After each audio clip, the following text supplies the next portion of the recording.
الحمد لله وكفى وسلام على عباده الذين اصطفى أما بعد فأعوذ بالله من الشيطان الرجيم بسم الله الرحمن الرحيم إنما المؤمنون الذين إذا ذكر الله وجلت قلوبهم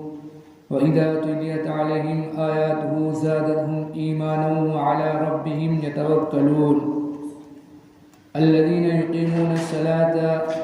ومما رزقناهم ينفقون أولئك هم المؤمنون حقا لهم درجات عند ربهم ومغفرة ورزق كريم صدق اللہ العظیم۔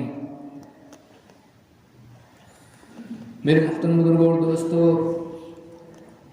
میں نے آپ حضرات کے سامنے قرآن مجید کی ایک آیت تلاوت کی ہے۔ اس آیت کے اندر اللہ رب العزت نے کامل ایمان والوں کی، سچے اور پکے ایمان والوں کی اللہ تعالیٰ نے 5 صفات بیان فرمائی ہیں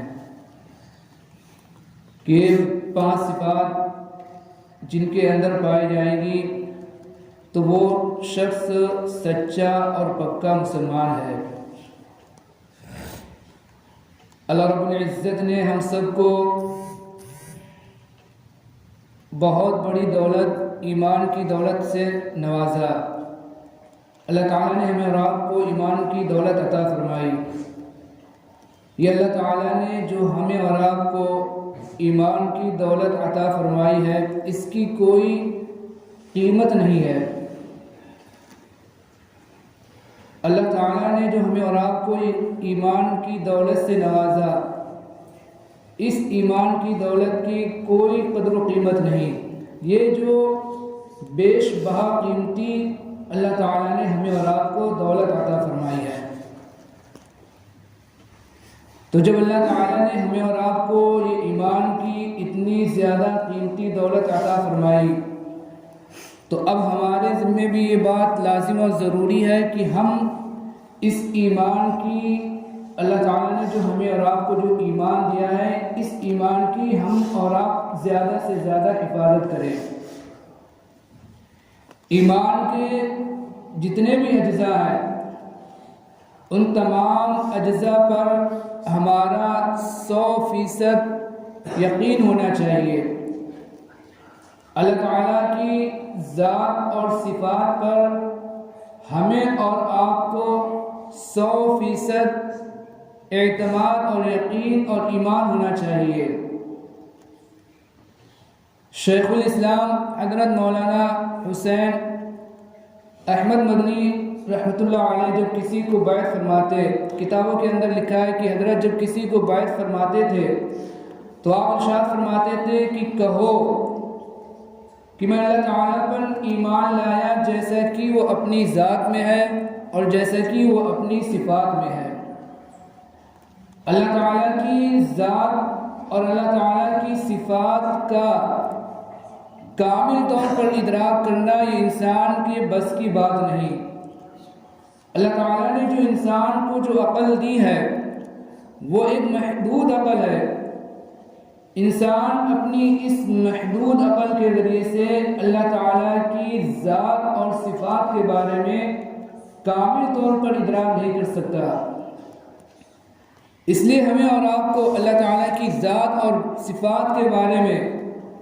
بغیر کسی تفصیل کے، بغیر کسی شک شبے کے اللہ تعالیٰ کی ذات کے بارے میں بھی اور اللہ تعالیٰ کی صفات کے بارے میں بھی ایمان رکھنا چاہیے۔ اسی طرح اللہ تعالیٰ نے جو اپنے انبیاء علیہ السلام پر اللہ تعالیٰ نے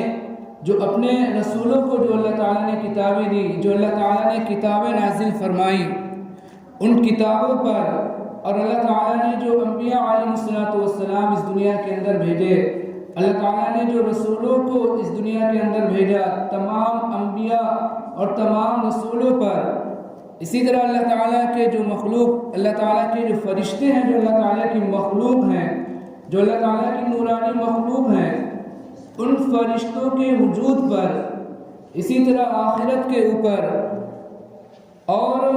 اچھی اور بری تقدیر کے اوپر، ان تمام باتوں پر ہمارا اور آپ کا ایمان لانا یہ کیا ہے؟ ضروری ہے۔ اسی طرح اللہ تعالیٰ نے جو آپ صلی اللہ علیہ وسلم کو جو دین دے کر بھیجا، اور آپ صلی اللہ علیہ وسلم سے جو باتیں آپ سے لے کر آپ صلی اللہ علیہ وسلم سے ہم تک جو پہنچی ہیں صحیح سند کے ساتھ اور ایسے تواتر کے ساتھ جس کے اندر کوئی غلطی کا امکان نہیں ہے، چاہے وہ باتیں عقیدے سے تعلق رکھتی ہو، عقیدے کے قبیل سے ہو، عقائد کے قبیل سے ہو، چاہے وہ باتیں اعمال سے تعلق رکھتی ہوں، اعمال کے قبیل سے ہو، ان تمام باتوں پر ایمان لانا ضروری ہے ہم اور آپ کا، ایک ایمان والے کا۔ اس لیے کہ جس طرح ہم اور آپ کلمہ پڑھتے ہیں لا الہ الا اللہ محمد الرسول اللہ، اسی طرح جو باطل فرقے کے لوگ ہیں وہ بھی یہ کلمہ پڑھتے ہیں لا الہ الا اللہ محمد الرسول اللہ، اور وہ بھی اپنے آپ کو مسلمان باور کرانے کی کوشش کرتے ہیں کہ ہم بھی مسلمان ہیں، ہم بھی ایمان والے ہیں۔ لیکن جب ہم اور آپ ان کے عقائد کو دیکھتے ہیں تو معلوم ہوتا ہے کہ ان کے عقائد امت کے جو اجماعی عقائد ہیں ان کے خلاف ان کے عقائد ہیں۔ تو جو شخص عقائد مترادفہ کے خلاف اپنا عقیدہ رکھتا ہے تو ایسا شخص ایمان والا نہیں ہو سکتا، ایسا شخص مومن نہیں ہو سکتا۔ جیسے کہ قادیانیوں کا قادیانی ایک فرقہ ہے جس کا بانی جو ہے مرزا غلام احمد قادیانی ہے، اور وہ اپنے آپ کو نبی ہونے کا دعویٰ کرتا ہے، جھوٹی نبوت کا دعویٰ کرتا ہے، ختم نبوت کا انکار کرتا ہے، اور جو اس کے ماننے والے ہیں وہ اس کی پیروی کرتے ہیں۔ تو یہ لوگ اگر ہم ان کے گھروں پر جائیں یا ہم ان کے جو دکانوں کے اندر جائیں یا ہم ان کی گاڑیوں کو دیکھیں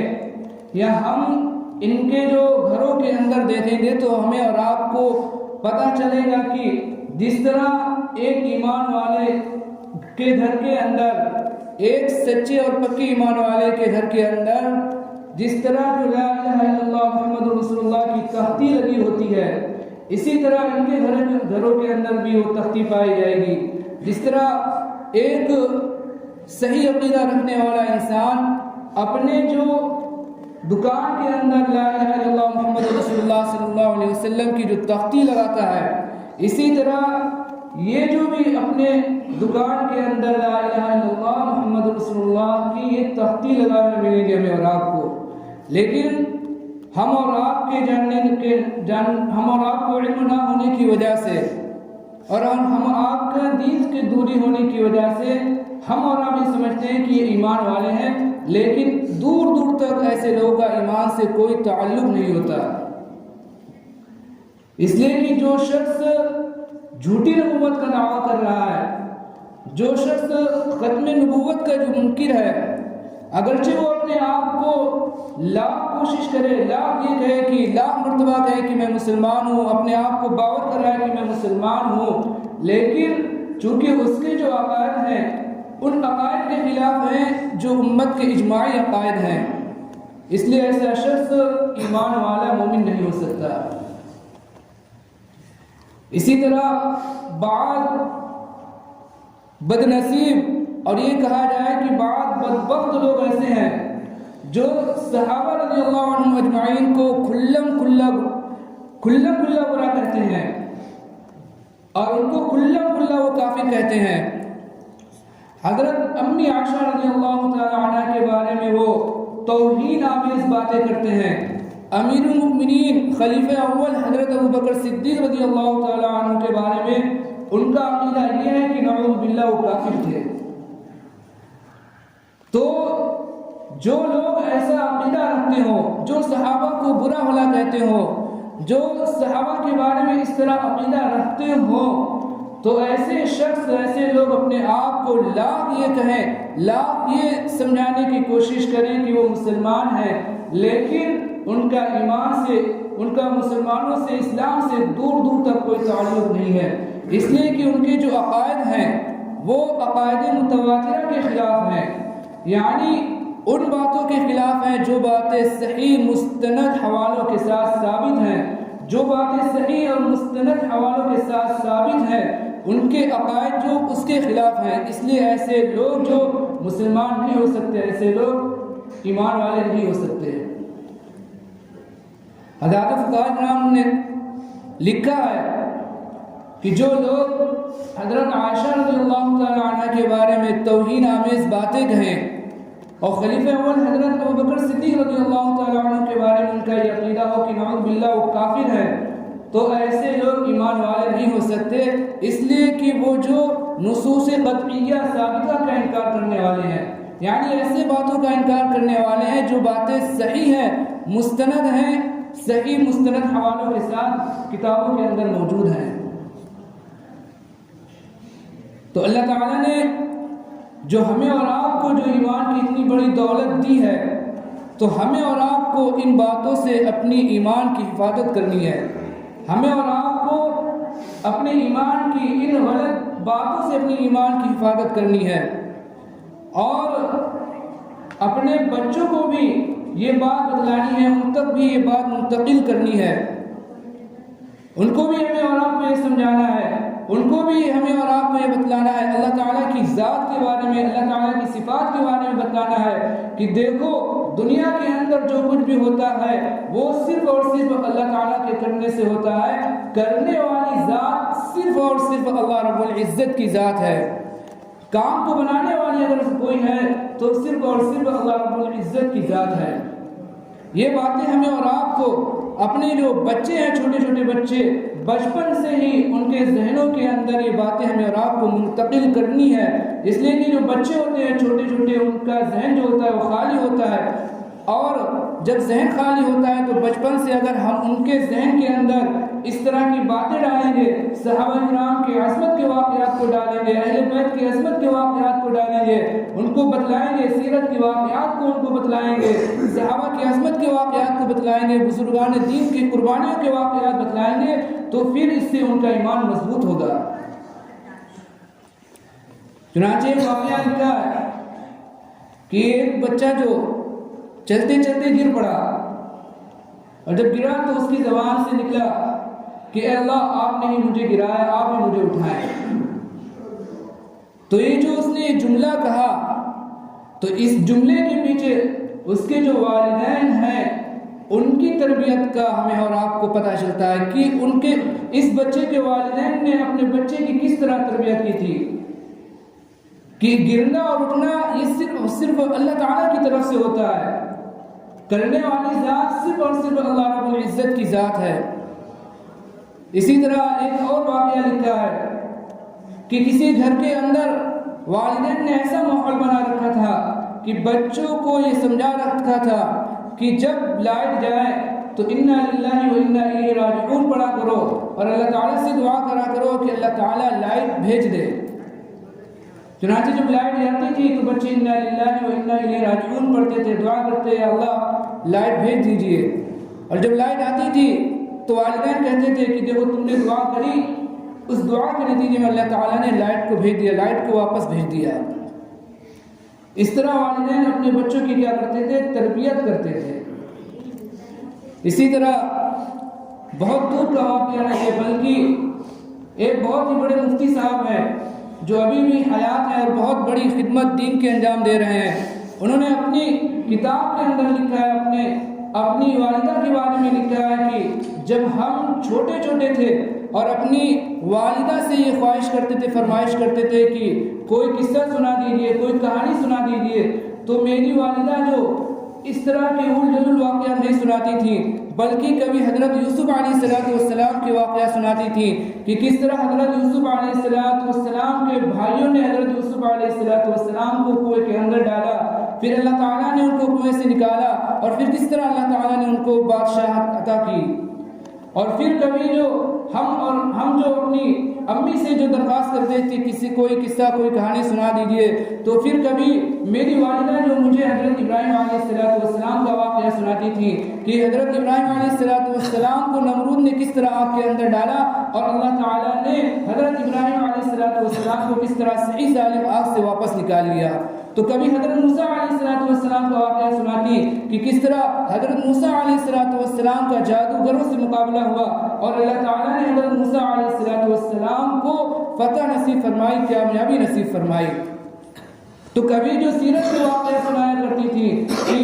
کبھی جو صحابہ کی عظمت کے واقعہ سنایا کرتی تھی، کبھی اہل بیت کی عظمت کے واقعہ سنایا کرتی تھی ہماری والدہ، جو ہمیں جب ہم کسی قصے کی کہانی کی فرمائش کرتے تھے تو پھر مفتی صاحب آگے بتلاتے ہیں، لکھتے ہیں کہ اس کا نتیجہ یہ تھا کہ بچپن ہی کے اندر جب ہم چھوٹے تھے یہ تمام واقعات ہمیں بچپن ہی کے اندر یاد ہو گئے تھے، ہم نے کتاب میں بعد میں پڑھے، پہلے ہی سے ہمیں وہ واقعات یاد ہو گئے تھے۔ تو جب ہم اور آپ اپنے بچوں کی اس طرح تربیت کریں گے، جب ہم اپنے بچوں کو اس طرح دین کے بارے میں بتائیں گے، سیرت کے بارے میں بتائیں گے، صحابہ کے واقعات بتلائیں گے، اہل بیت کی عظمت کو بتلائیں گے، خلفائے راشدین کے بارے میں جو ہم اپنے بچوں کو بتلائیں گے، اس طرح کے واقعات بتلائیں گے، تو اس سے ان کا ایمان کیا ہوگا؟ مضبوط ہوگا۔ اور جب کل اگر ان کا مقابلہ جو ایسے ماحول سے ہوتا ہے یا ایسی باتوں سے ان کا مقابلہ ہوتا ہے یا ایسی باتیں جو ان کے سامنے آتی ہیں جس سے جو ایمان کے اوپر زد آتی ہے، آج آتی ہے، تو ان باتوں کی وجہ سے، ان ماحول کی وجہ سے ان بچوں کے اندر، ان بچوں کے جو ایمان ہے اس ایمان کے اندر وہ کیا ہے؟ تزلزل نہیں آئے گا، ان کا ایمان کیا ہے؟ اپنی جگہ سے ہٹے گا نہیں، ان کا ایمان وہ مضبوط رہے گا۔ جب ہم اس طرح کے واقعات بچپن سے ہی اپنے بچوں کو جب سکھلائیں گے، بتلائیں گے، تو اللہ تعالیٰ نے ہمیں اور آپ کو جو ایمان کی یہ دولت دی ہے، یہ ایمان کی دولت، یہ بہت بڑی اللہ تعالیٰ کی دولت ہے، اللہ تعالیٰ کی یہ بہت بڑی نعمت ہے، اللہ تعالیٰ کا یہ بہت بڑا انعام ہے۔ اس پر ہمیں اور آپ کو ہر وقت اللہ رب العزت کا شکر ادا کرنا چاہیے کہ اللہ تعالیٰ نے ہمیں اور آپ کو بغیر مانگے، اللہ تعالیٰ نے ہمیں اور آپ کو اپنے خزانے سے اتنی بڑی دولت، ایمان کی دولت عطا فرمائی۔ جو قرآن مجید کی میں نے آپ کے سامنے آیت تلاوت کی ہے، اس آیت کے اندر اللہ رب العزت نے سچے اور پکے ایمان والوں کی 5 صفات کو بیان فرمایا ہے کہ سچے اور پکے ایمان والوں کی 5 صفات ہیں۔ ایک تو ہوتا ہے ایمان کا دعویٰ کرنا، ایمان کا تو دعویٰ ہر کوئی کرتا ہے کہ میں مسلمان ہوں، میں ایمان والا ہوں، لیکن محض دعوے سے کچھ نہیں ہوتا، بلکہ سچا اور پکا ایمان والا وہی کہلائے گا جس کو اللہ رب العزت نے سچا اور پکا ایمان والا کہا ہے۔ اللہ رب العزت نے قرآن مجید کے اندر، اور جو آیت میں نے آپ کے سامنے تلاوت کی، اس آیت کے اندر سچے اور پکے ایمان والے کی 5 صفات بیان کی ہیں۔ وقت ہو رہا ہے، اپنی بات کو یہ بس ختم کرتا ہوں، انشاءاللہ ان 5 صفات کو اگلی جمعے کو بیان کرنے کی کوشش کروں گا۔ اللہ رب العزت سے دعا کریں کہ اللہ تعالی ہم سب کو سچا پکا ایمان والا بنائے، آمین۔